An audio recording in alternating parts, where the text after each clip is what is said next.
Hi friends, ఈరోజు శ్రీరాముని అభిషేకానికి వెళ్ళానండి. అంటే అక్కడ ఆల్రెడీ ఇంకో బ్లాగ్లో మీకు అప్లోడ్ చేశాను కదా. బ్రహ్మోత్సవాలు జరుగుతున్నాయి మా ఇంటి దగ్గర రామాలయం టెంపుల్లో. ఈరోజు భాగంగా అందులో శ్రీరాముని అభిషేకం చేశారండి. చాలా బాగా చేశారు. ఈ సీతారాముల అభిషేకం ఎప్పుడు చేస్తారు అని అంటే సీతారామ కళ్యాణము లేక రామనవమి లేదా పౌర్ణమి వంటి ముఖ్యమైన సందర్భాల్లో ఉత్సవ విగ్రహాలకు తరచుగా నిర్వహిస్తారండి అభిషేకము. 108 కలశాలను ఉపయోగించి శ్రీరాముని విగ్రహంపై అభిషేకం చేయడం అనేది ఒక పవిత్రమైన ఆచారం అండి.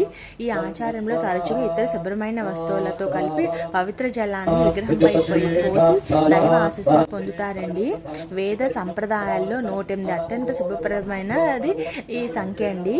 ఈ సంపూర్ణత మరియు దైవిక కార్యక్రమాన్ని సూచిస్తుందండి.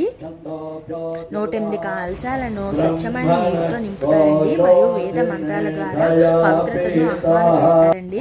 పురోహితులు అభిషేకం చేస్తారండి. తరచుగా ఈ సమయంలో రామ అష్టోత్తర శతనామావళిని పఠిస్తారండి. చూసారా, శ్రీరాముని అభిషేకము చాలా బాగుంది కదండి. నేనైతే ఇదే ఫస్ట్ టైం అండి శ్రీరాముని అభిషేకం చూడటము. చాలా బాగా చేశారు మా ఇంటి దగ్గర రామాలయంలో. మీరు కూడా చూసి నమస్కరించుకోండి.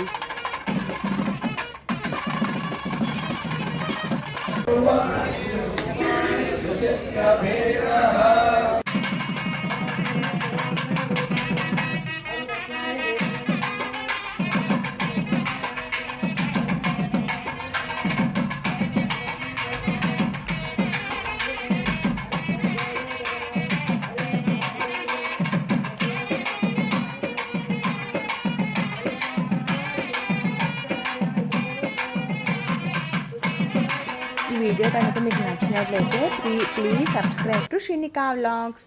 Bye friends.